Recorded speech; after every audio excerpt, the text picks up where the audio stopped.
ನನ್ನ ಇವತ್ತಿನ ದಿನ ಸ್ಟಾರ್ಟ್ ಆಗಿದ್ದು ಬ್ರೆಡ್, ಪೀನಟ್ ಬಟರ್ ಮತ್ತು ಬನಾನಾ ತಿನ್ಕೊಂಡು ವರ್ಕೌಟ್ ಮುಗಿಸ್ಕೊಂಡು ಬಂದು ಮನೆ ಕೆಲಸ ಮಾಡ್ಕೊಂಡೆ. ಇವತ್ತೊಂದು ಮದ್ವೆ ಫಂಕ್ಷನ್ ಇತ್ತು, ಸೊ ಹಾಗಾಗಿ ಬೇಗ ಕೆಲಸ ಮುಗಿಸಿ ಮನೇಲಿ ಎಲ್ರು ರೆಡಿ ಆಗ್ಬಿಟ್ಟು ಮದ್ವೆಗೆ ಹೊರಟ್ವಿ. ಆಟೋದಲ್ಲಿ ನನ್ನ ಕೂದ್ಲು ಈ ತರ ಹಾರ್ತಾ ಇತ್ತು. ಒಳ್ಳೆ ನಾಗವಲ್ಲಿ ರೇಂಜ್ ಅಲ್ಲಿ ಎಕ್ಸ್ಪ್ರೆಷನ್ ಕೊಟ್ಟು ಫೀಲ್ ಮಾಡ್ತಾ ಇದ್ದೆ. ಆಮೇಲೆ ಸೈಡ್ ಅಲ್ಲಿ ನೋಡಿದ್ರೆ ನಮ್ಮ ಬಾಸ್ ಕಾಣಿಸ್ಕೊಂಡ್ರು. ನಾಗವಲ್ಲಿನೂ ಇಲ್ಲ, ಶ್ರೀವಲ್ಲಿನೂ ಇಲ್ಲ, ಓನ್ಲಿ ಜೈ ಶ್ರೀರಾಮ್. ಅಲ್ಲೇ ರಾಯರ್ ದೇವಸ್ಥಾನ ಇತ್ತು. ದರ್ಶನ ಮಾಡ್ಕೊಂಡು ನಾನು ಮತ್ತೆ ನಮ್ಮ ಅಕ್ಕ ಚೌಟ್ರಿ ಕಡೆಗೆ ಹೊರಟ್ವಿ. ಅಲ್ಲೋಗಿ ನೋಡಿದ್ರೆ ಗಿಫ್ಟ್ ಕೊಡೋಕೆ ಸಿಕ್ಕಾಪಟ್ಟೆ ಜನ ಇದ್ರು. ಅದಕ್ಕೂ ನಮಗೂ ಸಂಬಂಧ ಇಲ್ಲ ಅಂತ ಹೇಳಿ ಊಟ ಮಾಡೋಣ ಅಂತ ಬಂದ್ರೆ ಅಲ್ಲಂತೂ ಜನ ಜಾತ್ರೆ.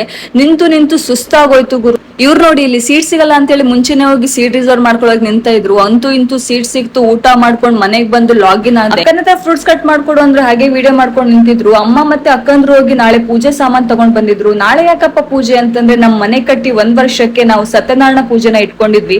ಹಾಗೆ ಒಂದು ಚಿಕ್ಕದಾಗಿ ಪ್ರಿಪರೇಷನ್ ಗಳು ನಡೀತಾ ಇತ್ತು ಮನೇಲಿ. ಹಾಗೆ ನಮ್ಮ ಮನೇಲಿ ಬಾಡೋಗಿರೋ ಮುಖಗಳ ಮೇಲೆ ಒಂದು ಚಿಕ್ಕದಾಗಿ ನಗುನ ತರ್ಸೋಣ ಅಂತ ಹೇಳ್ಬಿಟ್ಟು ಬೆಂಗಳೂರಿಂದ ಒಬ್ರು ಸಿಂಗರ್ನ ಕರ್ಸಿದ್ವಿ. ಈ ಹಾಡು ನಿಮ್ಗೋಸ್ಕರ.